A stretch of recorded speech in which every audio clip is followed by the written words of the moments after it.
नौकोंडी में वाक़ एफसी के ब्रिगेड हेडक्वार्टर पर यह हमला इतवार की शब 8:30 बजे के करीब किया गया।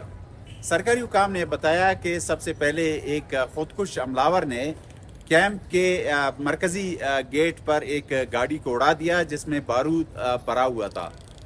इसके बाद जो हमलावर थे वो कैंप के अंदर दाखिल हुए और वहाँ इनके और सिक्योरिटी फोर्सेस के दरमियान फायरिंग का तबादला शुरू हुआ। हुकाम ने बताया कि रात को 10:30 बजे तक शिद्दत के साथ फायरिंग और धमाकों का सिलसिला जारी रहा और उनका यह कहना था कि इस दौरान उन्हें 7 से 8 धमाकों की आवाज़ें सुनाई दी। नौकोंडी के मुकामी लोगों ने बताया कि कैंप से फायरिंग की आवाज़ें पीर की सुबह तक सुनाई देती रहीं।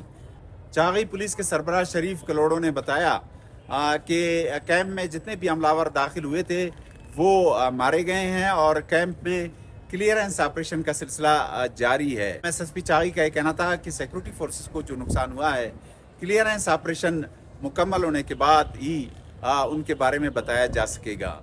इस हमले की जिम्मेदारी कलदम बलूचिस्तान लिबरेशन फ्रंट ने कबूल की है और तंजीम का ये दावा है कि जो खुदकुश हमला था वो जरीना नामी एक खातून ने किया।